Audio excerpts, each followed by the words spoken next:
एक ऐसा आइलैंड जहां कुदरती आफत का ऐसा कहर बरपा हुआ जो शायद आज से पहले आपने कभी नहीं देखा हो, लेकिन सैटेलाइट ने वह मंजर रिकॉर्ड किया है। साइबेरिया के घने जंगल में प्लेन क्रैश का मंजर, सहारा डेजर्ट के बीचों बीच बने इस स्क्वायर शेप का राज हो, या फिर सोमालियन कोस्ट की एक रिमोट लोकेशन पर बने हजारों रंग बिरंगी कुएं। हमारी दुनिया ऐसी हैरत अंगेज और अनोखी जगहों से भरी पड़ी है जिनको हम जमीन से देख ही नहीं पाते। आज हम ऐसी ही 10 छुपी हुई लोकेशंस का पर्दाफाश करेंगे और हमेशा की तरह इन स्ट्रेंज लोकेशंस को एक्सप्लेन करने की कोशिश भी करेंगे। डीपी टीवी की वीडियोस में एक बार फिर से स्वागत है। चलिए वीडियो को शुरू करते हैं। एक अनोखे आइलैंड से। जापान से करीब 1200 किलोमीटर साउथ ईस्ट में देखा जाए तो पैसिफिक ओशन में इवोजिमा नामी एक छोटा सा आइलैंड है। वर्ल्ड वॉर 2 में इस आइलैंड पर जापान और यूएसए की जंग हुई थी, जिसकी निशानियां आज तक यहां बिखरी हुई है। पर जो चीज आपको दिखानी है वो ये है कि अगर गूगल अर्थ पर 2005 की सैटेलाइट इमेज में देखा जाए तो इस आइलैंड के वेस्ट कोस्ट पर साहिल से 200 पॉइंट दूर पानी में कुछ पत्थर दिखेंगे, लेकिन अगर फ्रेश सैटेलाइट इमेज में देखा जाए तो समंदर नीचे उतर गया है और जो पहले पत्थर लग रहे थे वो असल में शिपरेक्स है। पिछले 20 सालों में जो शिपरेक्स 200 मीटर साहिल से दूर थे, अब वो जमीन पर आ चुके हैं। ये यूएस नेवी की शिप्स थी जो 1945 में जंग की नजर हो गई। पर यहां सवाल यह है कि ग्लोबल वार्मिंग की वजह से जब पूरी दुनिया का समुद्र का लेवल बढ़ता जा रहा है, इवोजिमा आइलैंड पर समुद्र का लेवल कम क्यों हुआ है? इसका जवाब मैं आप पर छोड़ता हूं। मुझे कमेंट्स में बताइए कि इवोजिमा पर ऐसा क्यों हो रहा है। अब चलते हैं अगली लोकेशन की तरफ। रशिया के फार नॉर्थ ईस्ट रीजन में साइबेरिया के वीरान जंगलात के बीचों बीच ओलिंक नामी एक रिवर गुजर रही है। इस रिवर के किनारे पर एक ऑक्सफो लेक मौजूद है, यानी वो झील जो पहले रिवर का ही हिस्सा थी। इस लेक के पास अगर जूम किया जाए तो जंगलात के बीच एक प्लेन क्रैश का मलबा नजर आ रहा है। सैटेलाइट इमेज से ऐसा मालूम होता है जैसे प्लेन ने जंगल के पेड़ों को चीरते हुए क्रैश लैंडिंग की है। देखने में यह ट्विन इंजन एंटोनोव N30 लगता है। Bureau office aircraft accidents archives में ढूंढने पर मालूम पड़ा कि 22 जून 2022 को एक एंटोनोव N30 याकुत्स्क एयरपोर्ट से टेक ऑफ हुआ और उसको ओलियॉर्क तक जाना था। इसमें 5 टन सामान और 7 क्रू मेंबर्स मौजूद थे, पर ओलियॉर्क एयरपोर्ट से करीब 15 किलोमीटर पहले ही इसका फ्यूल खत्म हो गया और दोनों इंजन्स बंद हो गए। मजबूरन पायलट को जंगल के ऊपर क्रैश लैंडिंग करनी पड़ी। खुशकिस्मती से इस हादसे में सारे क्रू मेंबर्स बच गए, लेकिन प्लेन को इतना नुकसान पहुंचा कि उसकी रिपेयर पॉसिबल नहीं थी। हादसे के वक्त खींची गई फोटो में देखा जाए तो जहाज के टेल एलिवेटर्स कटे हुए हैं, जो सैटेलाइट इमेज में पॉइंट ऑफ कांटेक्ट के पास देखे जा सकते हैं। पैसिफिक ओशन में न्यूजीलैंड के साउथ में एक आइलैंड है जिसको ऑकलैंड आइलैंड कहा जाता है। इस आइलैंड के बराबर में एक और आइलैंड है और इसका नाम काफी अजीब सा है। जी हाँ, डिसअपॉइंटमेंट आइलैंड। पर इतना अजीब नाम क्यों? इंटरनेट रिसर्च करने पर मालूम पड़ा कि 18th और 19th सेंचुरी में समंदर के इस हिस्से में वेल्स का शिकार बहुत कॉमन था। इंग्लैंड से लोग पैसिफिक ओशन के इस हिस्से का रुख करते थे, खासकर अंटार्कटिका के करीब। कई महीनों के सफर के दौरान उनका खाना पानी, लकड़ियां सब खत्म हो जाती थी। उस वक्त जब दूर से इस खूबसूरत आइलैंड पर नजर पड़ती थी तो शिकारी सोचते थे कि क्यों ना यहां जाकर कुछ रेस्ट किया जाए और अपनी सप्लाई वगैरह भी रिफिल की जाए। लेकिन कई 100 मील सफर करने के बाद जब वो यहां पहुंचते, तब इस आइलैंड का असली चेहरा नजर आता। यहां ना लेकक्स है, ना चश्मे, ना दरख्त है और ना ही कोई खाने की चीज। और ऊपर से यहां ठंडी हवाएं इतनी तेज हैं कि यहां रहना भी इम्पॉसिबल है।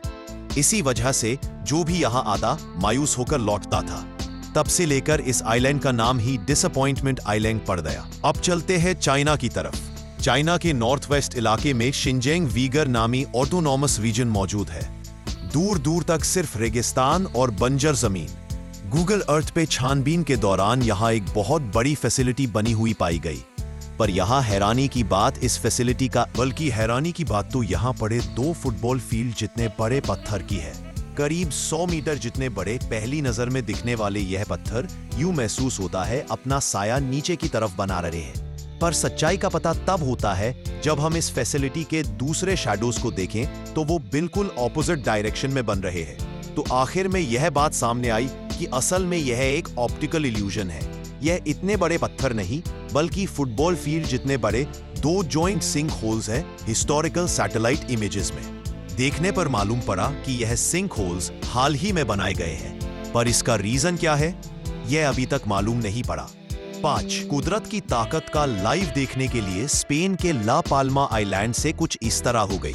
पूरा शहर वोल्केनिक ऐश कोस्ट चंद 100 किलोमीटर दूर अटलांटिक ओशन में चंद आइलैंड्स मौजूद हैं जो स्पेन की एडमिनिस्ट्रेशन में आते हैं।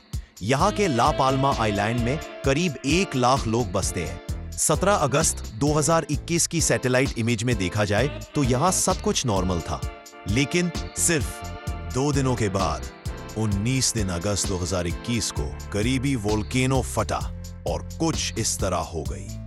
पूरा शहर वोल्केनिक ऐश की मोटी लेयर के नीचे दब गया और आज तक दबा हुआ है। सऊदी अरेबिया में मौजूद अरेबियन डेजर्ट के बीचों बीच, जहां से करीबी इंसानी आबादी कई 100 किलोमीटर दूर है, रेत के बीच एक अजीब स्क्वायर शेप का निशान देखा गया है। एक साइड से दूसरी तरफ इसकी लंबाई करीब 400 मीटर्स है। इसकी एक साइड पर एक एंट्रेंस जैसी चीज रखी गई है जो शायद इस बात की निशानी है कि यहां कभी कोई रहता था। इस एरिया की हिस्टोरिकल सैटेलाइट इमेजरी भी मौजूद नहीं है, लेकिन अगर काफी जूम आउट किया जाए तो ब्लर ही सही लेकिन हिस्टोरिकल डाटा मौजूद है।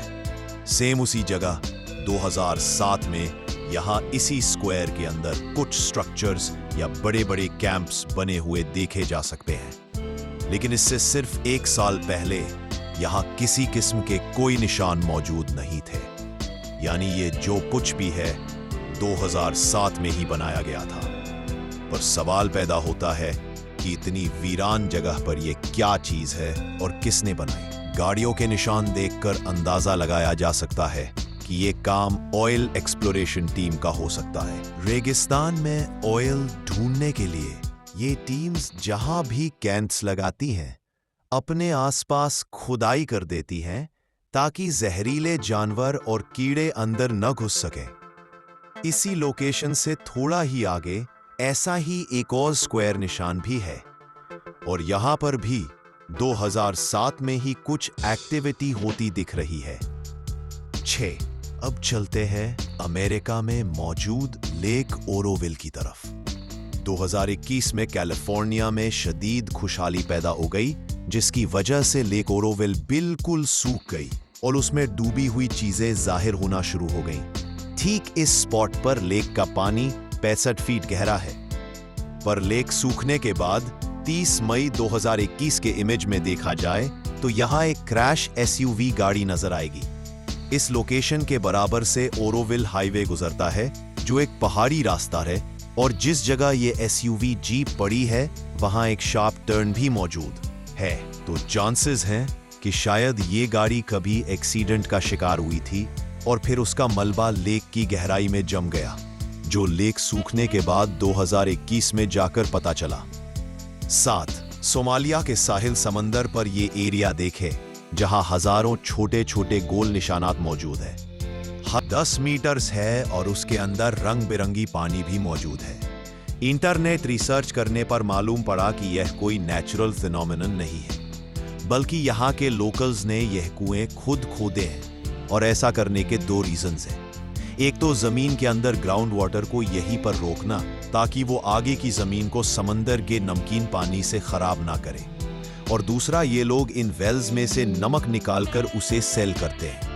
गर्म इलाके में होने की वजह से ये वेल्स एक नेचुरल सॉल्ट इवेपोरेशन पॉन्ड्स के तौर पर काम करती है। यह 2023 में खींची गई यूक्रेन की एक एयरबेस का मंजर है। इसमें जो प्लेन आपको दिख रहा है वो टुपोलेव Tu-95 स्ट्रेटेजिक बम्बर है, पर इस जहाज के ऊपर काले रंग के गोल सर्कल्स नजर आ रहे हैं।